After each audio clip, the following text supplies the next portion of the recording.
and welcome. This is the state. It is not a happy time in Ghana. There is a dark shadow over the nation. There are development of events in one's lives that sometimes are beyond one's control. It is predetermined by a supernatural power or destiny. Man or one tries to explore and explain this based on one's culture, one's philosophies, or one's belief systems. Do you believe in faith or destiny? Stay for more details.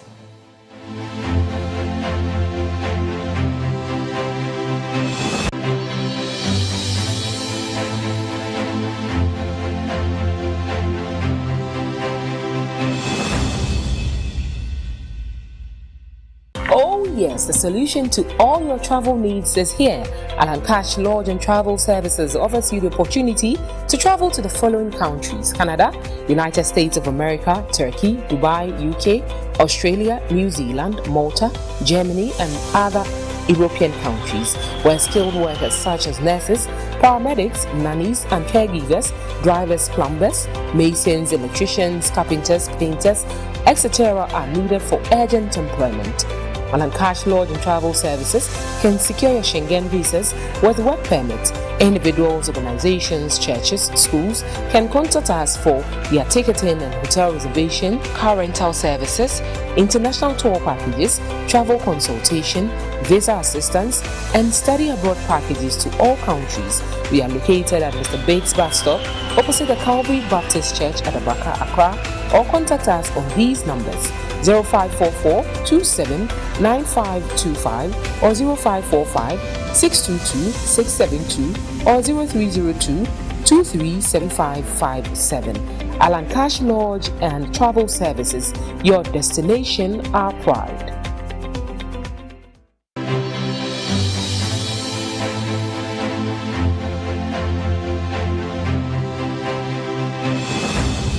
Welcome back. Let us settle for W Briefs. And on W Briefs, what we do is to give you an executive summary of facts of the conversation for the day. So the nation Ghana is swallowed in grief. Hearts are broken and tears wouldn't stop flowing. Ghanaians receive with deep shock and sorrow the unfortunate news of the tragic plane crash, or should I say helicopter crash, some call it chopper crash, on Wednesday, August 6th, 2025. The Haben Z9 Ghana Air Force helicopter, which departed from Accra en route to Obuasi, went down in the Dampier Range Forest Reserve. And the Dampier Range Forest Reserve is near Sikaman in the Adansi, Akufrum district of the Ashanti region. The officials were traveling to launch the program called the Responsible Cooperative Mining and Skills Development Program. So they were en route, the helicopter, to launch this initiative. Then the devastating incident claimed the lives of 8 Ghanaian citizens. I'm explaining why it is not a happy time in Ghana. So the 8 who perished included government officials and servicemen. Key among the government officials was Dr. Edward Kofi Manebuama, Defense Minister of the Republic of Ghana. Dr. Ibrahim Mutala Mohammed, Minister for Environment, Science and Technology of the Republic of Ghana. Alhaji Muniru Muhammad Limuna, Acting Deputy National Security Coordinator. Dr. Samuel Sapon, who is the Vice Chairman of the ruling National Democratic Congress. Samuel Abuaji, this young man was a former parliamentary candidate on the ticket of the NDC and was the Deputy Director General of the Disaster Agency or Disaster Relief Agency, what we call NADMO. He was the Deputy Director General there. Then Squadron Leader Peter Bafemi Anala, serviceman. Flying Officer Manane Chum Ampedu. Sergeant Ernest Adomensa. these Ghanaian citizens perished in that helicopter crash. The president, John Dramani Mahama, has declared a 3-day national mourning with flags flying at half-mast. The remains of the fallen patriots have since been taken to South Africa for forensic analysis and identification. The president addressed the nation yesterday as the leader, grieved as he was, needed to whip up hope and encourage the citizenry. He has announced a national interdenominational funeral service for the fallen patriots on Friday, August 15, 2025, at the Independence Square. So the funeral service will be held there. But whilst the nation mourns, security experts have called for a comprehensive investigation into the crash. Yes, we are mourning, but can we do the needful? Calling for a comprehensive investigation. And they are saying that because many have emphasized the need for us to determine whether the incident was accidental or involved other factors. Was the helicopter crash accidental? Could it have involved other factors? Let us investigate alongside mourning. So in the face of the national tragedy and grief, we ask, are there lessons to learn in our approach to national issues? We will interrogate the issues with my guests when I return. Please stay.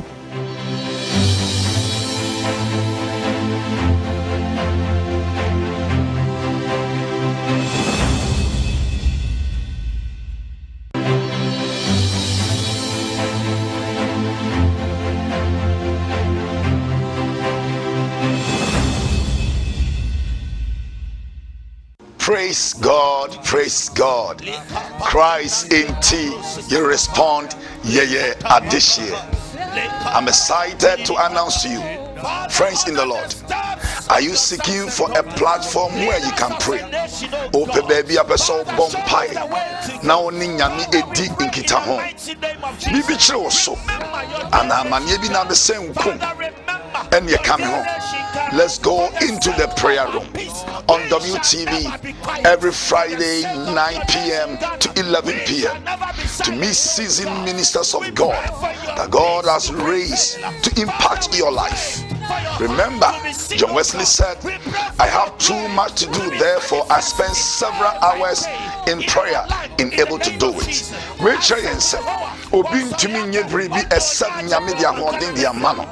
That is why we are calling upon you. Meet myself, Reverend Hosea say, and the Evangelism Missionary Renewal Directorate as we lead you into the prayer room where we encounter Christ. And I believe your life will never be the same. Call your friends or loved ones every Friday 9 p.m. to 11 p.m. where we will encounter Christ. God bless you. See you on our screens on WTV every Friday 9 p.m. to 11 p.m. God bless you. Lord, we pray that each and every one of us Oh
Welcome back. This is The State. It is still your favorite current affairs program on Christian television. But today, Ghana mourns. We are mourning. There is a dark shadow across and all over the nation. Ghanaians are not happy because of the tragic death of 6 citizens, high-profile personalities, government officials and servicemen.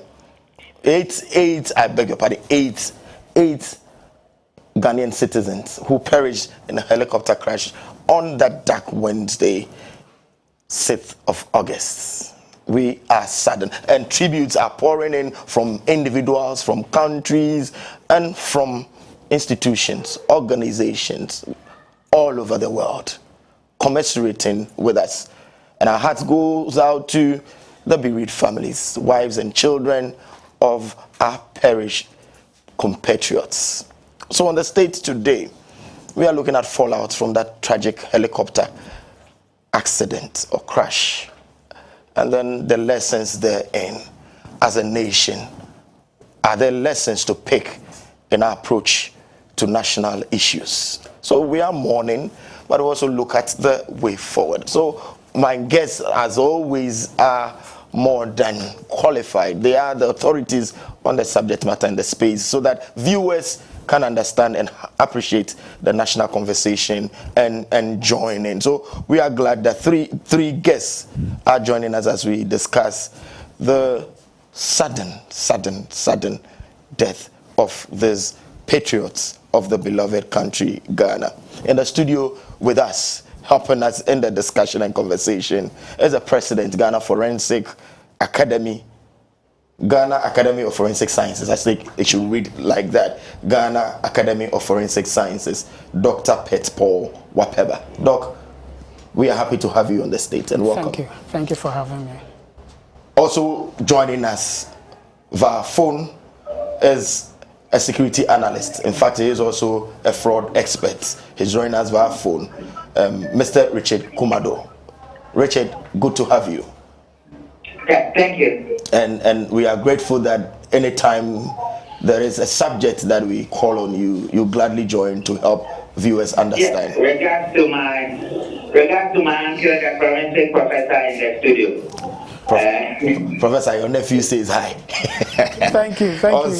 Also our guest. Professor, I have been in this business for years, so they call me fraud prevention expert and security consultant. I shared I just dropped off the phone with him at Metro TV. So today we are running the show across the country. And Very well. God bless my uncle for God bless the two of you, and Ghana is proud of you that you are helping us and doing your best and playing your role. Also joining us is the very Reverend Major Alexander 𝗟𝗑𝗓𝗓, retired. Very Reverend Major Alexander 𝗟𝗑𝗓𝗓. He's a retired Army Major. Very Reverend Major, sir, welcome to the show.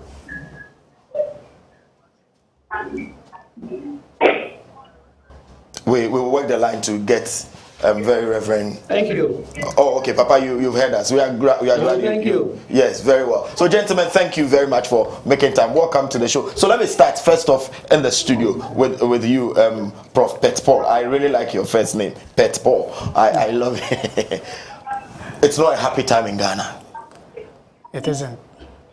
How did the news come to you, and how is the feeling in Ghana? It's a very tragic situation. We, as a person, I have worked with Dr. Mane Boama at the 37 Military Hospital when he was doing his house job before. So I personally know him. And this is not the first time there's been a military helicopter crash in Ghana. There was one in 2002 in the Tiwa Forest, and I was supposed to be on that chopper, but for some reason I missed out, and a very close friend of mine, got on board, and they perished in the Tiwa Forest. They couldn't even get them at the time to identify them. It was very tragic. So with all of these, when I heard and saw the videos online, I should say I was a bit traumatized what I had seen and the personal experience that I had in the past and my knowledge, working knowledge with Dr. 𝗟𝗓𝗡 at the 37 Military Hospital. You have had a personal relationship with Dr. 𝗟𝗓𝗡. I can tell how the feeling is like. Yeah. Mr. Richie Kumado. So, Richard, I'll come to you. I wanted Prof to tell us a bit about the personality of Kofi Boamah, since you have known him. That personal, what sort of person was he? Well, to start with, let me correct this impression. I don't want GTech to come after you and come after me. I'm Dr. 𝗟𝗡𝗡 Whatever. Right. Then blame Richard Kumado. He called you Prof. That is informal. So we have. Yeah, very well. On very that well. level. That is on a lighter note anyway. Yeah. Right. Dr. 𝗟𝗓𝗡 is somebody who is very calm, unassuming, but would drive whatever point he wants to drive home. He doesn't shout, he doesn't, use these intimidation tactics and all of that. He would just be firm. He is assertive. All right, if he wants to drive a point home, he would drive it home. If he wants to have something done, he would have it done. I think it's based on that basis that he came to work at the 37 Military Hospital, because during that time you needed to do the house job for 2 years. All right, the medical school, the number of years were reduced from 7 to 6, so you could do 2-year housemanship, to compensate for that. So he did 1 year at 𝗟𝗡𝗡, but for some of these issues, he was a former student leader and he was the president of the junior doctors at the time. He had a role to play regarding the welfare of the junior doctors at 𝗟𝗡𝗡. And I think there were some issues that he didn't like.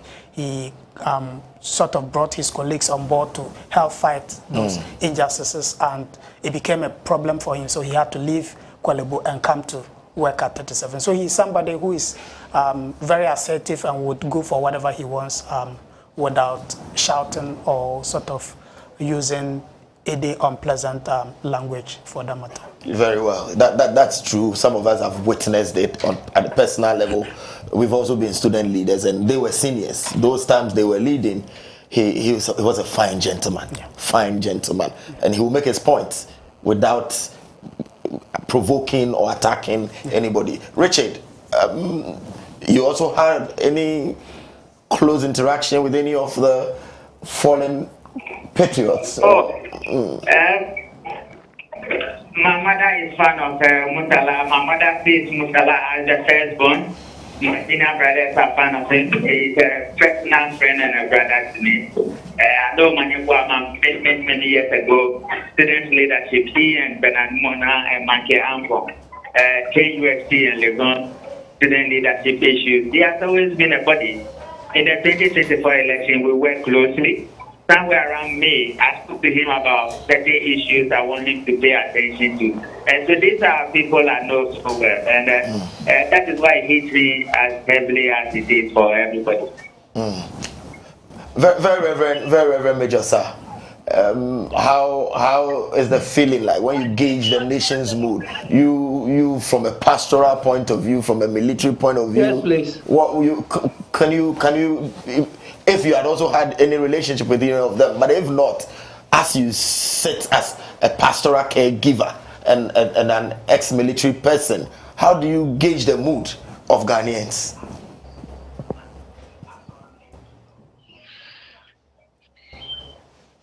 Very Reverend Major. The first thing is a shock. You see, over the waves, the first news is a shocking news. You see, and it's a shocking news because nobody thought in his wildest dream that such a thing can happen. So for Ghanaians and even for myself, the first thing is a big shock. I know even the commander-in-chief reaction of in hearing the news is a shock. And for the military especially, it would be a very big shock. because you don't just undertake a venture like that. There are preparations go into it. And a very seasoned pilot is now assigned for such national assignment. So for all of a sudden, for such an incident to happen, it's a big shock. For them not take it lightly, it is a shock. So for all Ghanaians across the globe and everywhere, and even internally, I think what we can describe was that on 6 August, it was a big shock. The shock that went through everywhere, radio stations, wherever.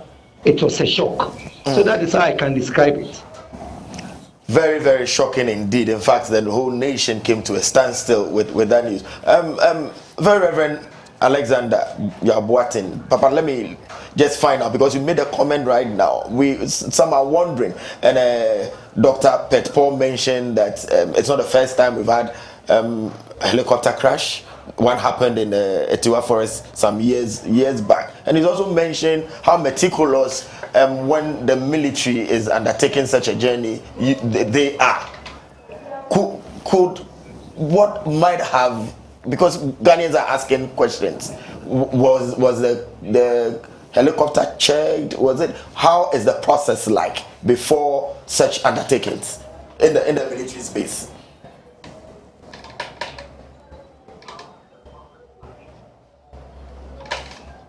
Very Reverend. You see, the biggest joy is that with the military, we are apt. The military is apt. The word is APT. They are apt. You see, when we say the military is apt, it means that we don't take any assignment lightly. No. Every assignment is taken very, very, very, very heavily. It's not light. Especially when it is a national assignment, hey, then it is a very, very, very big task. So I can tell you that when an warning order was given that there will be a program at Obuasi on the 6th of August, I can tell you that in fact preparations towards it has been very, very, very intensive. The heli even that was to take them, they will work on it. Engineers will be working on it day and night. A seasoned pilot who will also take the heli will be assigned, a co-pilot will be assigned, and like a sergeant who is an engineer will be assigned, and everything will be done very meticulously. With them, you see, some of you are brethren who do not know the military. Even we say we are even doing a parade, so let me even just wayward, and the commander-in-chief is to come and even address us. Sometimes look at it. Even carrying the table that will bring will come and put the table down before his address is put on. It is a drill. That drill takes about a month. Just carrying the table to where the commander-in-chief, our president, will address us, the ones that you have been seeing on the parade. That drill, it will take 1 month for them to do the drill of the chair, the table, come back, a drill. As we watch the TV, you see the casket being carried. It's a drill. This drill will take about a month. Every day we'll do this. So with the heli and the assignment, which was a national assignment, it was a national assignment though. The commander-in-chief's, one of his dreams is to kill Galamsey. It is a national assignment. Very well. And I tell you, the military hierarchy, in hearing that news, prepare themselves very, very well. The military is always prepared. But when even a national assignment is given to them, they go the extra mile. They go the extra mile. Yes, so that is what I can say. I think that does not take it lightly at all. Ghanaians attest to the military agility and strength. I'll come to the studio, but before I come to Doc in the studio, Richard, security experts are now saying that yes, it is true we are mourning, but investigations must start. And just like very Reverend Alex just mentioned, it was a national assignment that was approached with all seriousness and alacrity. The military did not leave any stone unturned. then what might have happened? What could have gone wrong? Richard, you have said that if Minister of Defense was flying to a zone like this, every precaution should have been taken. Every precaution. So with the military aptness and all that, from where you sit as a security person, what could have happened possibly? No, I think Doug is in the studio. He'll keep from where I will land. But Doug said something. He said this is not the first time we had a chopper falling down. Let's start from the basics.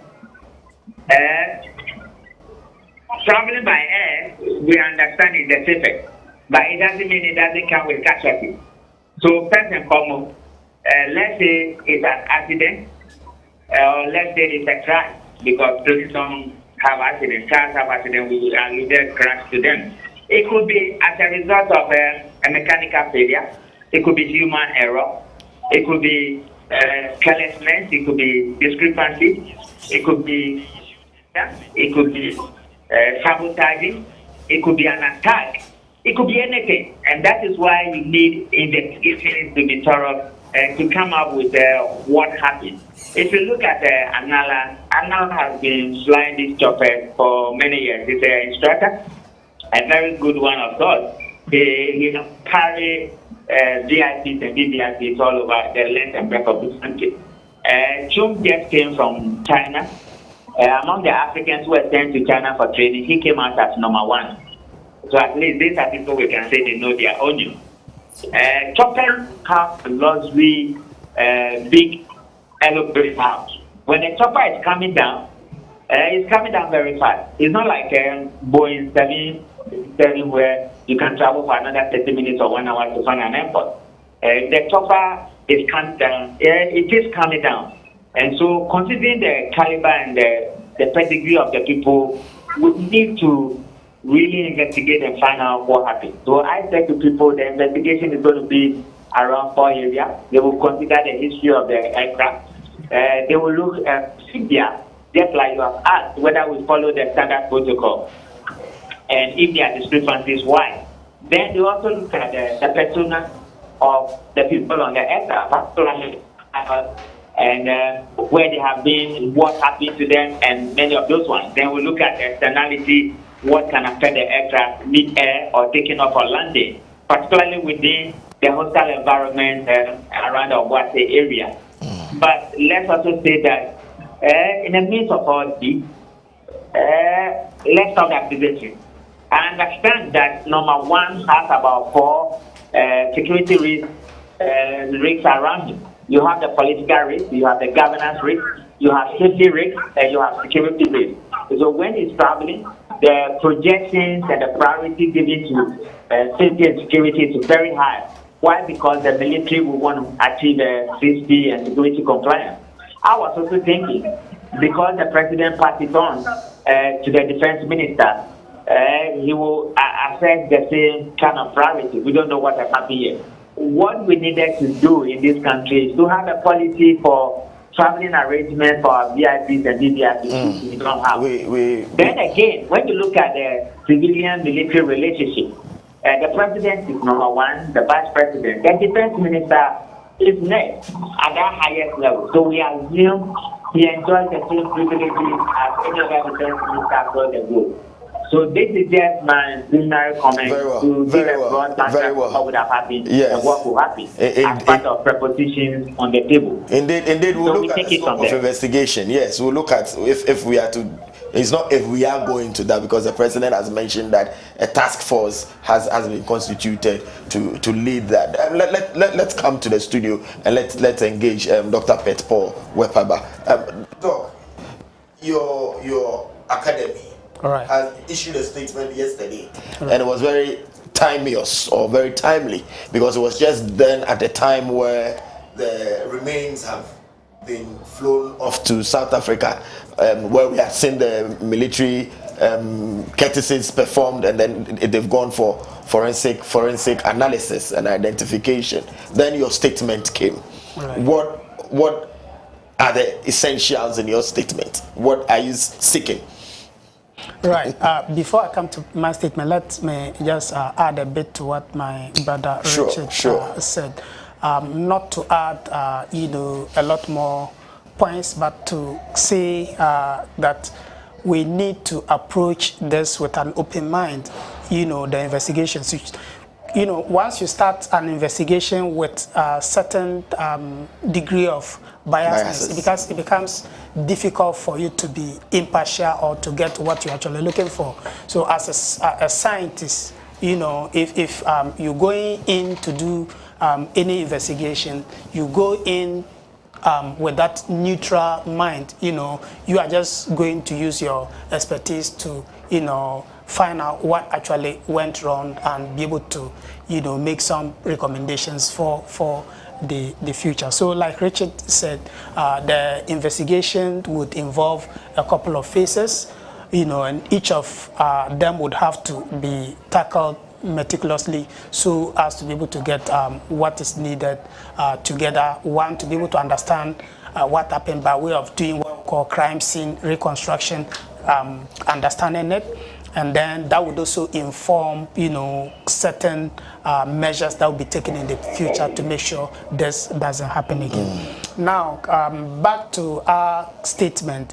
What actually triggered the issuing of this statement had to do with the way the bodies were not handled with dignity.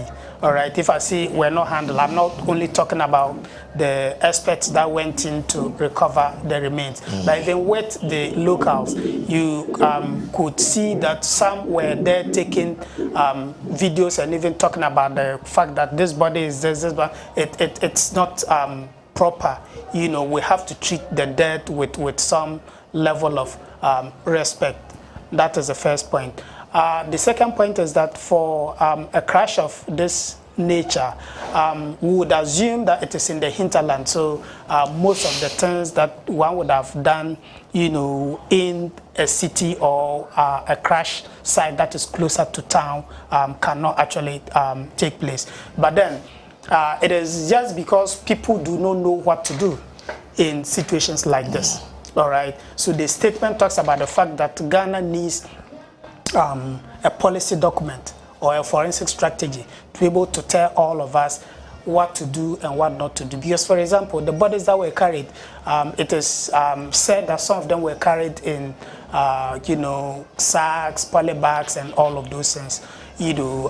They come along with certain hazards, public health hazards, because you're carrying bodies that have body fluids oozing and all of that. If these individuals have certain conditions that can infect other people, those who are carrying those bodies innocently by way of helping can be infected.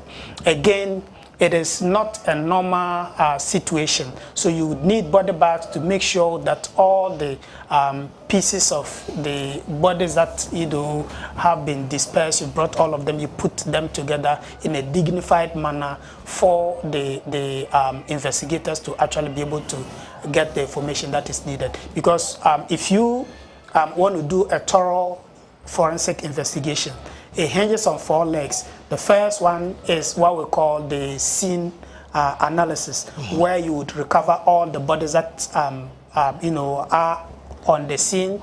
You try to get what we call the pieces of the wreckage that will help to be able to get to the bottom of the situation or piece the story together.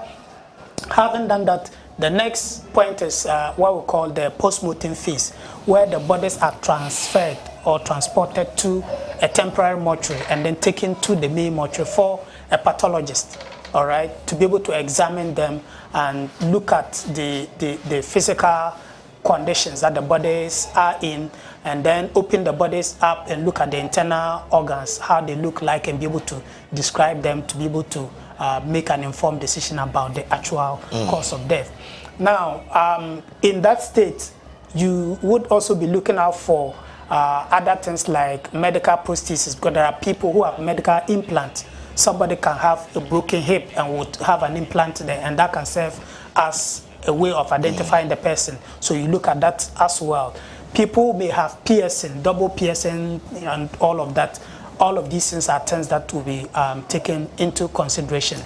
And then that is the second phase. The third phase is what we call the ante-mortem phase, where ante-mortem means before death, so information before death, you know, about the individuals involved, all right, and their medical records, because people may have certain medical records that can aid investigations. For example, dental records. In our part of the world, it is very uncommon for us to visit the dentist and have, you know, our records kept. But elsewhere we have dental record databases. So once these things happen, they can take your dental images and compare, and that can also solve the problem. And then they also take DNA samples from families. No, just a second. So viewers, if you can see, these are the scenes of the bodies that have been carried in sacks by the people. The one doc just referred to.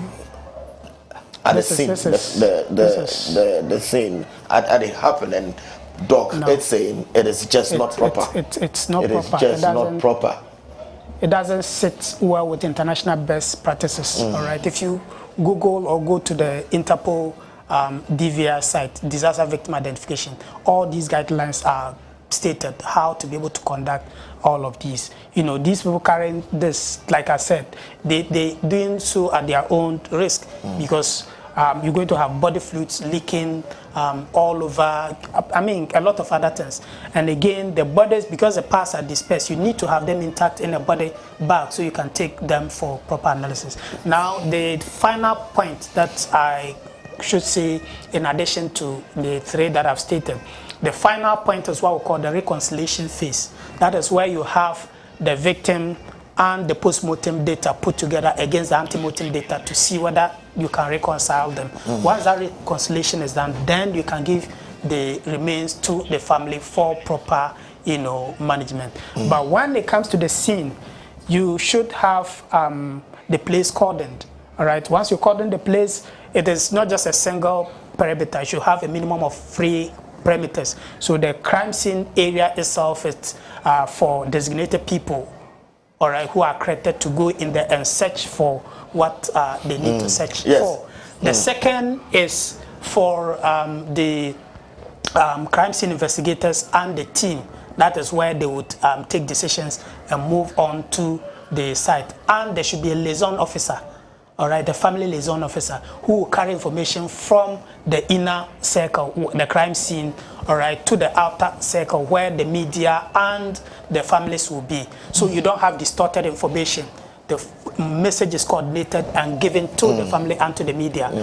We need the media to be aware of this. Oftentimes you have people grieving, and you have, because of the fact that people are chasing news, they take microphones and get to them. Somebody has lost a loved one, and you're asking the person, how do you feel about the loss? I mean, it's not proper. You know, you're putting the person through a lot of trauma. So as a country, we need to set up, you know, to be able to have a policy, some strategy going forward to be able to understand how we can manage things. Because whether we like it or not, they would happen. They will happen. They will happen. Rightly, from all that you said, from the visuals we have seen and the optics, most of the international standards were not adhered to. The practice, but we will find out. Would you blame the locals? They were helping, and in fact, the Ghana forces have come to thank the community people for their help. But like you have mentioned, was that the better approach? Was that the best way to look at it? Viewers, if you are just joining us, this is The State, and we are looking at the fallout from the tragic helicopter crash that has made the nation to be weeping ceaselessly because we've lost 8 of our citizens. 8 of our citizens. We are looking at the fallout. Are there lessons to learn from that in approaching future national issues? And you just heard Dr. 𝗟𝗡𝗩. He is the president of the Ghana Academy of Forensic Sciences. Also, our guest is Mr. Richard Kumado. Mr. Kumado is a security analyst, and we also have a Methodist minister and an ex-military officer, very Reverend Major Alex 𝗟𝗚𝗓𝗚, and helping us to really understand the conversation. We'll take a quick breather, and when we come, we'll look at how the civilians played role in getting the, maybe you can say getting there first? What are the lessons to be learned? Did we handle it properly? And going forward, what should our approach be? My name is Gabriel New to Accra. Stay, don't go.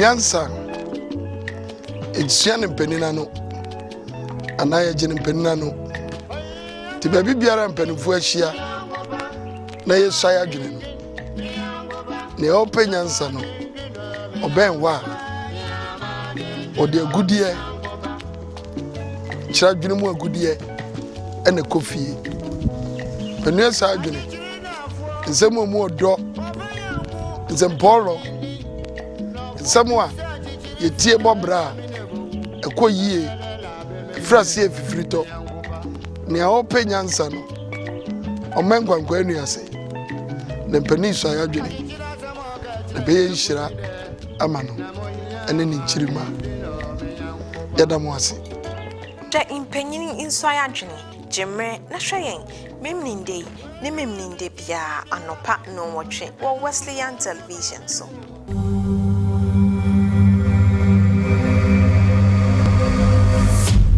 Oh yes, the solution to all your travel needs is here.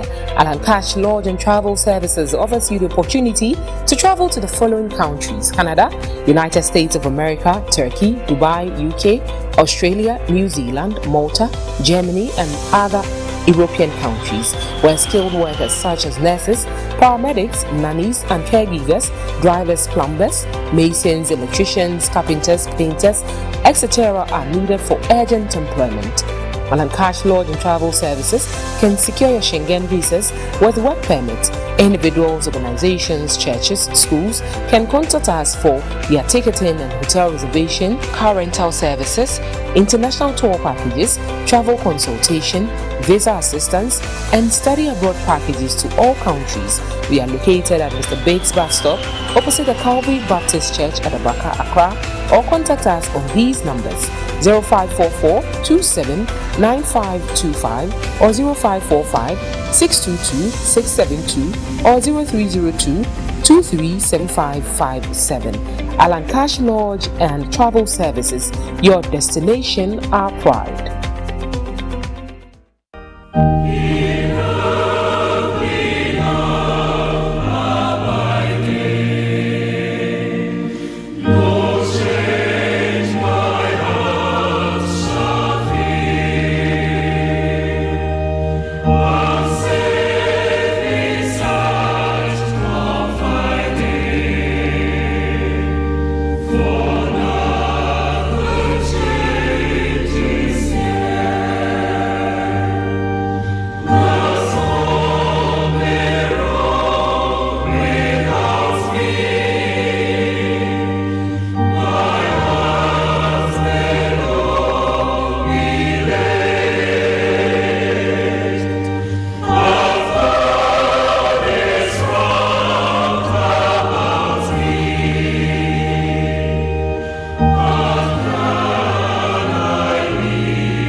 Welcome back. If you are just joining us on the stage, we are looking at the fallout from the tragic helicopter crash. Ghana is mourning. We are in a grieving moment, and the president has called on every Ghanaian to show kindness, to show some empathy, some sensitivity to what is really happening in the nation, particularly to the families of the bereaved. should I say, to the bereaved families. I think that is well put, to the bereaved families. So it is not a happy time in Ghana. But whilst mourning, we are looking at the lessons that we can pick out from what has happened. Some security experts have said that yes, let's mourn, but investigations must go on. What really went wrong, and how can we help not repeat such mistakes and make sure that there is always safety in such national enterprises. So on the stage, we are looking at the fallouts and then lessons to glean from that. We are joined in the conversation. Our guests have been Dr. 𝗟𝗡𝗩𝗘. He is the president of the Ghana Academy of Forensic Sciences. He is with us in the studio. Joining us via phone is a security analyst, Mr. Richard Kumado, and also a retired military officer and a minister of the Methodist Church Ghana, the very Reverend Alexander 𝗟𝗟𝗡. I guess helping us to understand the conversation. And we've looked at so many issues regarding that. We've looked at the military's preparedness when embarking on such trips, and we have seen how apt and meticulous very Reverend retired Major has made that point forcefully. Richard has also mentioned the fact that yes, when we are going on such trip, the security system is activated, high alerts, with all the professionalism that required. It could have been an accident, but we must investigate. And Doc 𝗟𝗡𝗩𝗘 telling us that in handling the bodies at the scene, all standards were not adhered to, were not complied to, and the people who were helping could have been at risk. What are the standards? What are the forensic standards that should be applied going forward? I want to engage Richard in a bit. Let me find out from you. So visuals and Dr. 𝗟𝗡𝗩𝗘 mentioned how in a rush for exclusives, news, people just go and show almost everything. Also going round is the fact that some of the locals, people who helped, have taken home parts of the helicopter, displaying. They won't bring it. They want to save it for either. They want to. Okay, Richard, you back? Can you hear me? Yeah, I can hear you now. Very well. So I'm coming on the point that the way everything was handled, especially in the forest reserve by almost everybody, the locals in particular, how the situation was handled, carrying of the bodies. But I'm coming from the point that the visuals we have seen, you could see some of the locals carrying parts of the helicopter. Some are saying they won't bring it, they are going home, they are looking for. So these are what you call evidence or exhibits that could have been used. How can this be managed? They are gone home with the parts. Yeah, I think the summation of what my uncle Doc spoke about is that our national preparedness has a challenge. How prepared are we in times of emergency? That will determine the role and the responsibility of first responders. Ask yourself, who heard the news first? Who moved to the site first? Were they prepared? Did they go with body bags? When he spoke about body bags, it's a basic knowledge in forensics and crime scene management that not just the crime scene, the physical crime scene that can be contaminated, but the components within the crime scene, or all elements that are associated with the crime scene. That is to say that how the bodies were retrieved, they were rescued and carried, the manner the ship they were carried, the bags that carry them, and the people that carry them have influence or have high propensity of influencing the outcome of whatever we are looking for. And so that was the point was making. Then again, lack of education and ignorance made our people to do what they did, which is unfortunate. None of us is happy about this as professionals.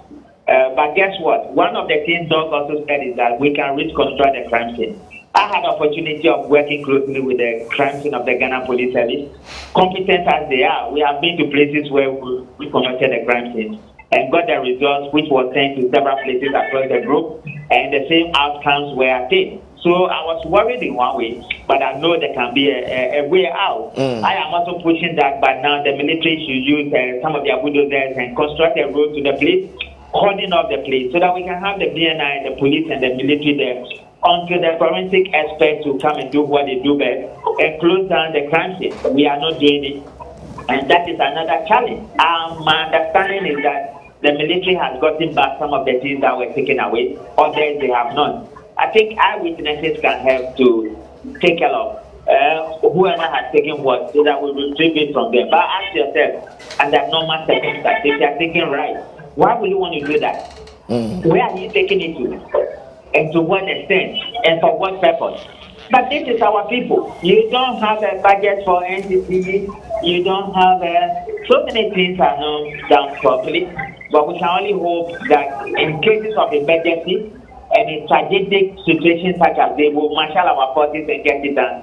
Then we'll come back and say, what are we not doing right, so that we put it right. Very well noted. Very reverend, sir. People, when I think concerns have been raised about working on the national psyche of people, and also forgive me, I blend your two roles as a minister of the gospel, as a pastoral caregiver, and as a professional, a retired officer of the military. Yes, the president has come up with a timetable on the 15th.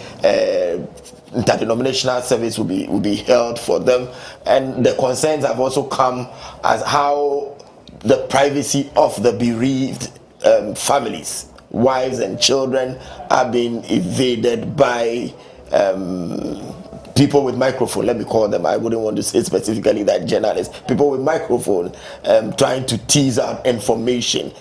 How should our national psyche be formed such that we'll be sensitive in times like this, and showing empathy and care in moments like this?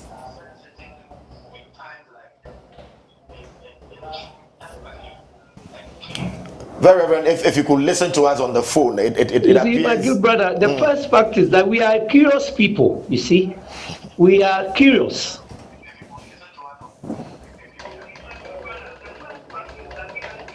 We are curious people, you see. In a situation like this, people are curious. You see, they want to even look at the heli parts that people are taking to their homes. It's only curiosity, you see, and it is natural.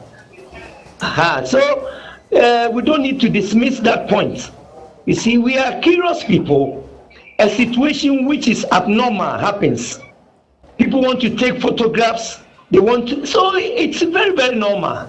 So for me, invading the homes of them having their privacy cannot go on. We cannot have any privacy in this situation. People want to know how even defense minister's mother is crying, how the people, they are curious. Everybody is curious. They even interviewed the other day our bishop of Cape Coast. They were asking, Papa, when you officiated the wedding, when did they? You see, they are curious. And it's exciting because people are shocked, they are depressed, and they have to be curious. You see, one of the things that I want to establish is that, for me, very Reverend Major Yabuatin, 15th August will always remind me because it is my birthday. You see, so for the Commander-in-Chief saying that we will mourn them on 15th August, every 15th August, very Reverend Major Yabuatin will remember that day. People are curious. Yeah, very well. And for me, one of the lessons we have to learn is that as a nation, we need to be very time conscious. We need to be time conscious. We need to be very time conscious. You see, if you take everything by fact, the program was to begin at 9 o'clock. But I can tell you that the military would have been ready by even 0700. By that you are referring to the... In this our nation, you know how people are. You can find government officials going to programs and they are far away late. Yeah, so you might be making... The heli takes off at 0912 by what will they tell us? And the program is to start at 09. I can tell you that the military were very long ago, ready long ago. Long ago. So you are... So for me, one of the first lessons is that we need to be very conscious about time management. We need to be time managed, and certainly also programs like this nature, there is no need to go on the day. We don't need to go on the same day. No. We can go a day or two and get settled. The military, when we are even embarking on exercises, we go on a recce. People will be there already. So we should begin to analyze the idea where there's a program, a national program, and then we are going the same day. No. I think. And among other things, I think that we are still in a monthful moon. So let us continue to remember the families in prayer. But as for curiosity, it should be seen everywhere. You can see how Chief of Staff is crying, and everybody is mournful. The Vice President is mournful, everybody. And if I, very much, as I make my articulation, I'm in a mournful state. Yeah. And I will always remember 15th August, like I said, because it's my birthday. It's a sad. My 56th birthday. It's a sad moment. May the good Lord be with us all. Very well, viewers. The nature of the discussion, the producer has been generous once again. So today the show will end at 3:10. 3:10. We have additional 10 minutes so that we could glean the lessons. You just heard Very Reverend Major make the points which most Ghanaians or some have made in recent times, considering the itinerary of our government officials. In a day, they could do like 4 events globally. From one event, they have to travel before you realize the next minute they are outside of the country. The next minute they are driving, they are with siren and the speed at which, all because they are in a hurry, running late. So it's a lesson that I think he's pointed out. It's a good observation that we policy and officials need to look at. Doc, you share in the lesson that Reverend Major wants us to learn punctuality and not rush into events. And yes, I think having worked with the military, I understand the point from where Major is coming from. It's something that we take for granted in this country, but same people, when we travel outside, if your train is leaving quarter past, you should be there before then, because once the train leaves, it leaves, and we abide by that. So you wonder why in our own country we really do not want to be time conscious. It affects a lot of things, because like he said, if they had gone a day before or had planned to go in batches and all of that, we may have the casualty, but it wouldn't be as we have it. That is right. And again, talking about the sensitivity, I think it's a global problem. When one is even in danger, instead of people helping, they want to take selfies, they want to take videos first to be able to show online, rather than helping the individual in danger. But growing up, that wasn't the situation. So I think it is our mindset. We need to be able to educate ourselves, for us to understand the need for us to be each other's keepers and be able to see to it that the right thing is done at the right time. Because if you have a relative on board this chopper, and suddenly you see their images online without you being informed officially, you are going to be traumatized for the rest of your life. So why would you want to do that to another person? All right. Yeah. And we have had several crashes within the last 72 hours. I haven't seen such gory images. Why is it happening in Ghana? So it means that there's something wrong that we need to actually set up and correct. And correct. Yes, we need to, and that's what the show is about. Lessons that we are gleaning. Viewers on your screens now. Just a while ago, there's a wreath laying ceremony at the Jubilee House. It started. The president, the chief of staff, yesterday laid wreaths in honor of the fallen patriots. A while ago, the First Lady laid her wreath, and my oh my, the First Lady could not help it. You could see her break down in tears uncontrollably when she went to lay the wreath at the Jubilee House. It tells you the state of the nation at the moment. It is a sad and mournful moment. The Chief of Staff also could not help it yesterday. Broke down. The Honorable Attorney General tried as it did, stating that culturally a man is not supposed to weep. Broke down uncontrollably. We are broken as a nation. We are broken as a people. And like very Reverend Major said, may God heal us, heal our hearts, and help us to learn lessons going forward that will apply ourselves and our hearts to wisdom. It's not a pleasant time in Ghana following what has happened. Richard, let me come to you. Lessons that you have penned down for us from what has happened. Let me also close with what my two uncles have said. As part of what I do as a security consultant, there's one particular element I call the travel risk assessment. And we advise this a bit earlier. I don't understand why politicians will always delay to attend programs. It is better that military officers, they have a psychic, and they cannot really understand the negative attitude of politicians sometimes, why they are late. So when you jam up the space, then sometimes you're also allowed to lessen down some of the risk assessments to be done. So let us work together, civilians and military people. But when you enter into the military arena, just understand that this is their space. They have a way of doing things. When the program is starting in the morning, why are you leaving in the afternoon? You are rushing it, you are jamming up all the warning signs and the red flags. And these are some of the consequences we will get. Timelessness is key, and our politicians will always take people's time for granted. It's a lesson we must all learn.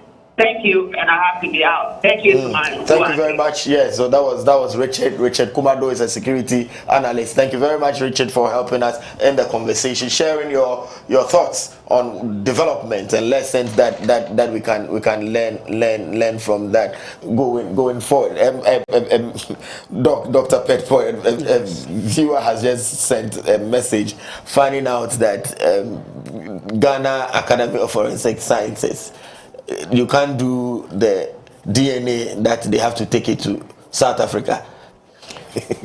Right.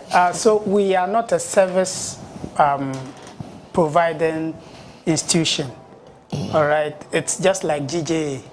It's an association. Exactly. It's an association of forensic scientists, who have come together to help try and strategize, to help advance the course of forensic science in Ghana. So all we can do at the minute is to push for the forensic science policy that we have been driving home. Once we have a national forensic science policy, it would open the doors for private sector participation or for government involvement in establishing world-class forensic science labs that can do some of these things. The police crime lab, I have been there in the past decade. They have most of the equipment that can do some of these things, but they are not very contemporary. All right, and it is not the normal relationship testing like paternity testing or maternity testing. This is a forensic DNA test. Forensic DNA test here means that the samples are mixed together. All right, so you're not going to have like a father and a son and doing their individual DNA and comparing them. In this sense, you will have samples that are mixed up of these 8 people. So it takes a lot of work to be able to decipher whose DNA is this and whose DNA is this. And we don't have that advanced capability at the minute to be able to do it and have results quickly. If you're going to use a traditional method, you would get results anyway, but that would take a lot of time. And I'm not sure we have the luxury of time to be able to wait for all of this. And that is why we are fighting for the government to try and come on board so we can have a national forensic science policy or strategy going forward to help with some of these issues. Very well. Viewers, let's just listen to the Interior Minister, Honorable Muntaka, on why the samples or the bodies had to be taken to South Africa for the forensic analysis. Let's hear him. And investigation just for the avoidance of doubt, and some of the forensic that needs to be done taking samples had to be done outside the country. So that's why we are trying to fast track, and you see all that. We know that this evening the president will address the country and the world, so we hope that we will all be patient and wait for the president address.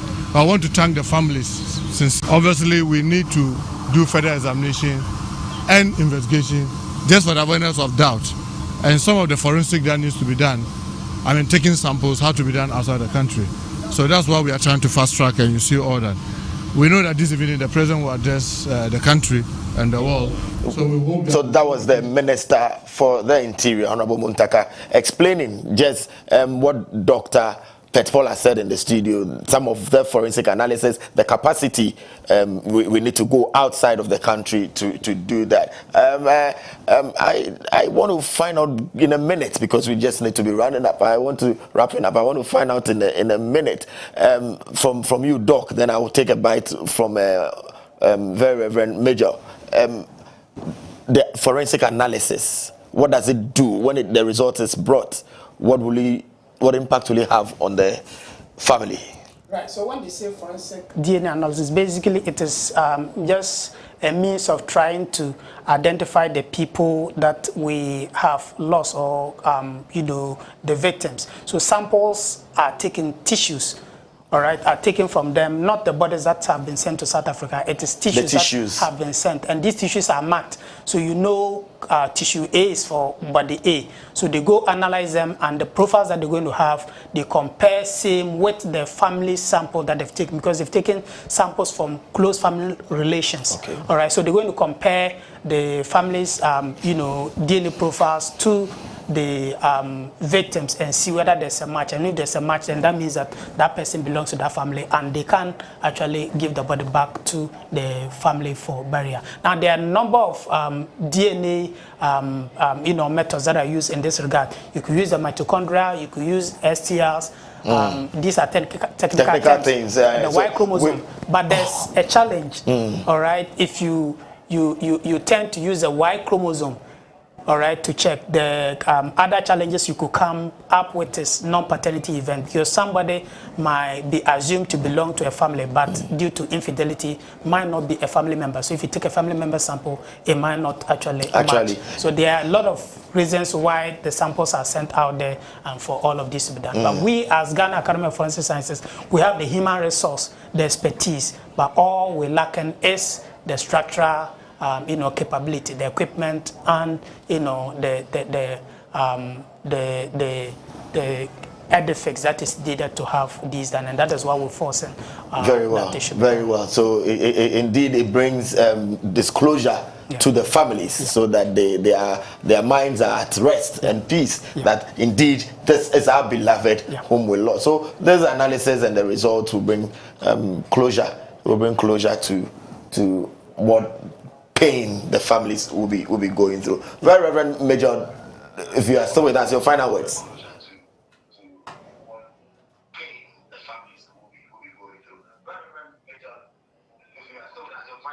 Very well. My final words is the hymnal MHB 878, and for we Methodists, it's a national tragedy. So with the hymnal 878, that's a prayer for the entire nation. And I know presiding would have also said the same hymnal as 878. Most bishops would also say that. So Very Reverend Major Watson, my prayer is the hymnal MHB 878. Oh God, our help in ages past, our hope for years to come, our shelter from the stormy blast, and our eternal hope. May the good Lord strengthen and keep us alive again. May we also as a nation remember these heroes and put monuments somewhere, so that their families will be consoled that after in the line of duty, as they were called home, there are monuments that are kept for them. May the good Lord be with us all and console us all. Amen. Amen. Dr. 𝗟𝗡, concluding remarks. Thank you for giving me this opportunity. I think we would want to invite you guys and the general media fraternity that we have a conference on the 6th of September to discuss these issues. We had planned already to have the conference in Legon, to discuss a national forensic strategy or policy for Ghana, and this has come up. So let us strike whilst the iron is hot at this time and all put our brains together to be able to have a document that can serve the entire nation. Very well. We commit to following the progress. We commit to following the process as the invitation has come. As the invitation has come. Viewers, we are grateful to you. You just heard Dr. 𝗟𝗓𝗪𝗘. He is the president of the Ghana Academy of Sciences, Forensic Sciences, helping us in the conversation today. Also was the very Reverend Major Alexander 𝗟𝗓𝗪𝗘, a Methodist minister and a retired military officer. Earlier on, Richard Kumado, a security analyst, also joined us. We've been looking at the fallout from the tragic helicopter crash as Ghana mourns. In the phase of our mourning, there is indeed the need for us to conduct certain investigations, and our guests have helped us with lessons that can be gleaned from that. May it never happen again that such a loss will befall the nation Ghana.